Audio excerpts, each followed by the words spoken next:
Bab 655. Pembantaian. Wanita berbaju hitam memandang Mileye.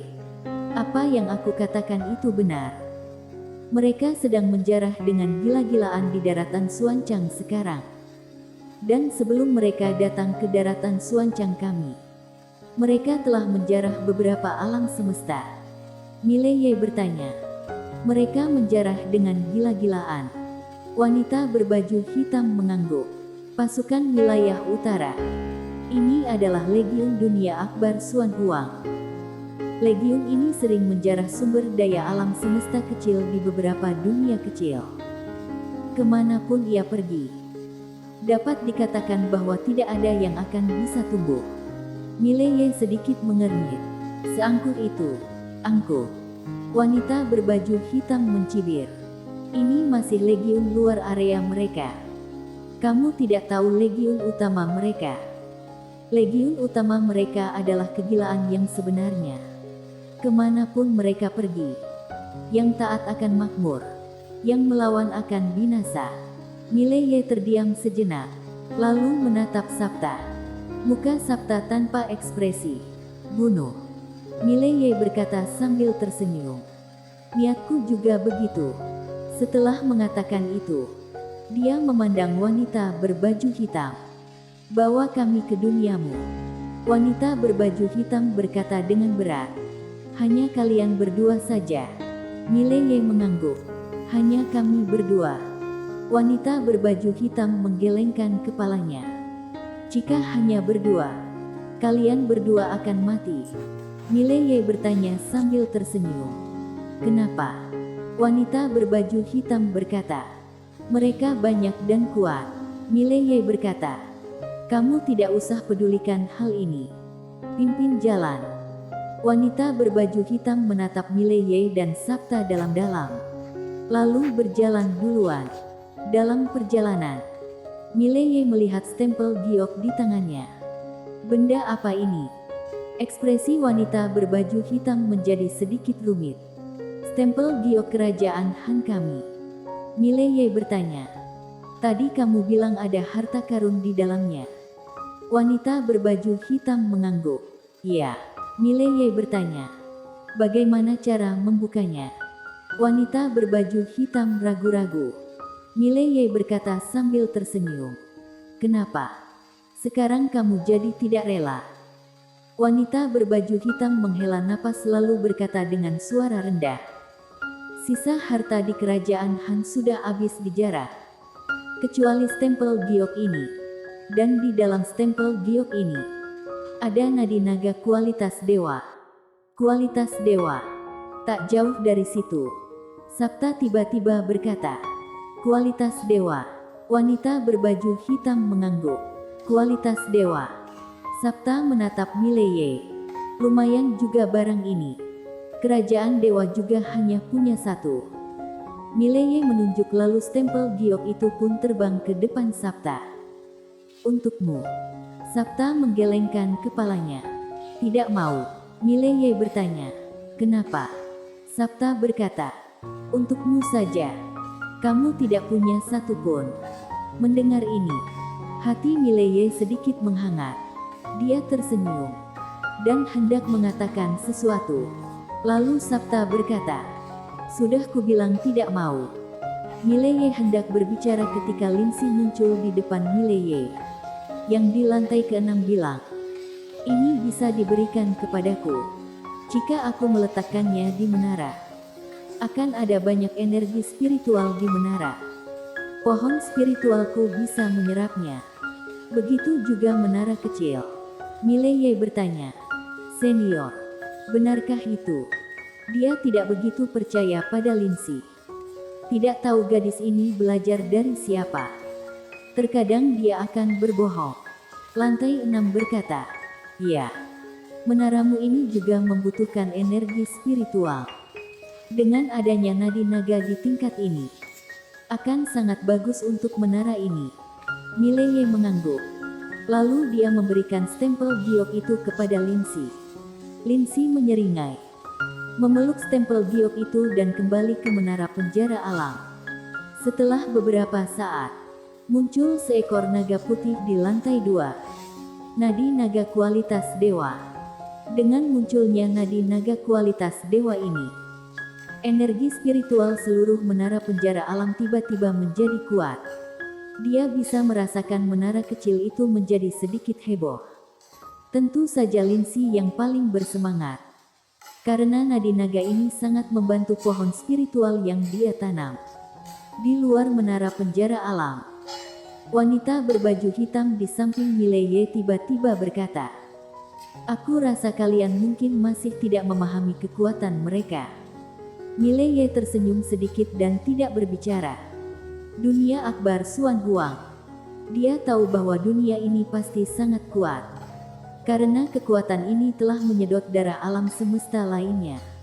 Dalam hal ini, orang dunia akbar Xuan Huang ini sudah pasti akan menjadi semakin kuat.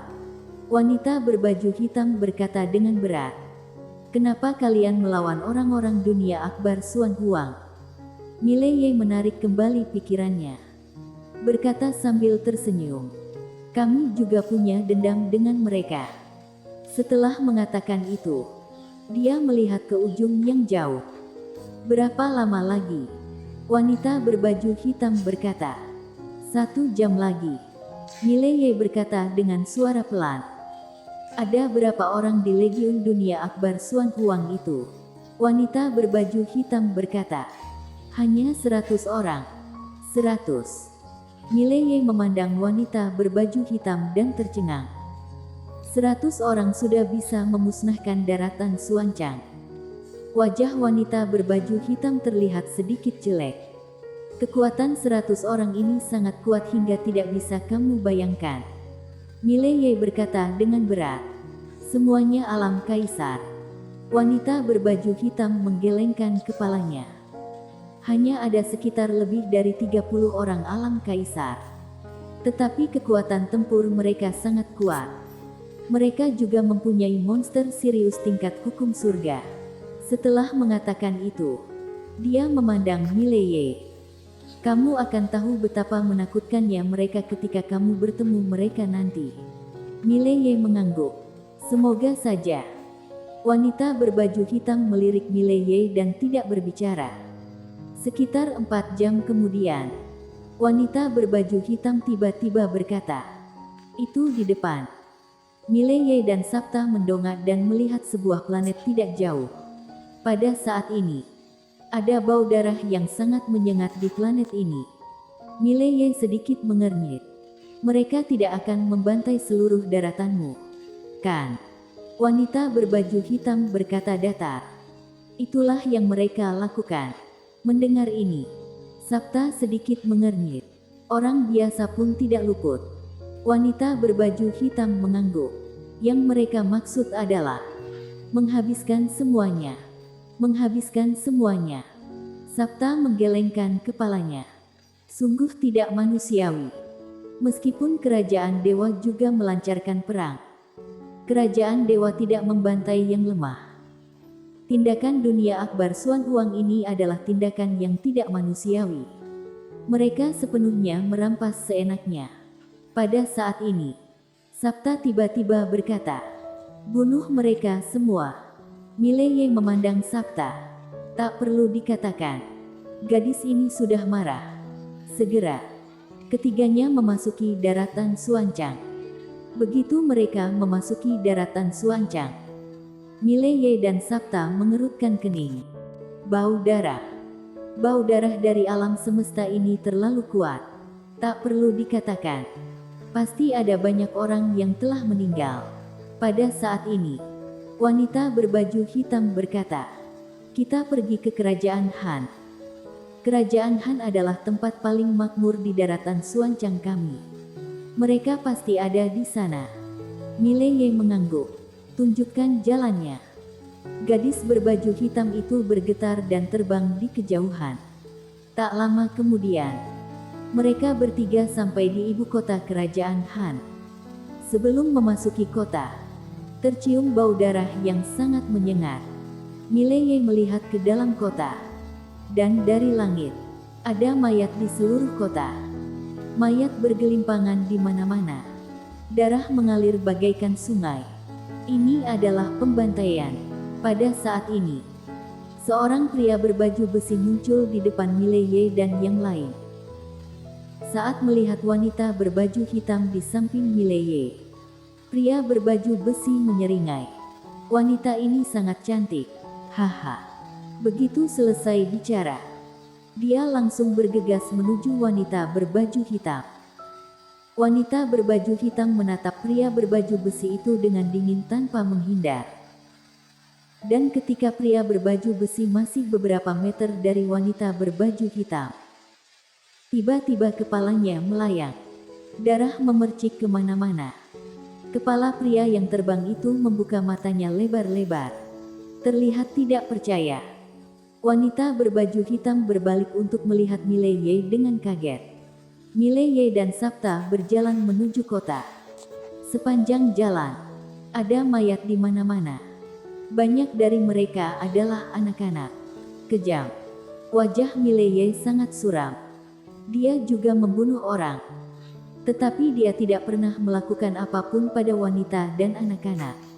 Membunuh yang lemah hanya akan diri tampak tidak kompeten. Dan dia tidak menyangka bahwa orang-orang ini bisa begitu kejam. Begitu orang-orang ini memasuki alam semesta keos, sulit membayangkan akan seperti apa alam semesta keos nantinya.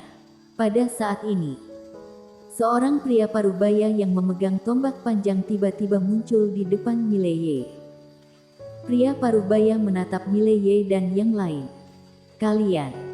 Begitu pria parubaya selesai bicara, Mileye tiba-tiba menghilang. Mung. Suara pedang tiba-tiba menghancurkan langit. Boom. Pria parubaya bertombak panjang terhempas sebelum sempat bereaksi. Dan pada saat terhempas, sebuah pedang melintas melewati tenggorokannya. Ses. Kepala pria parubaya bertombak panjang langsung terbang. Lancang. Pada saat ini, teriakan marah tiba-tiba datang dari langit. Dan kemudian, sebuah aura yang kuat menyapu dari langit.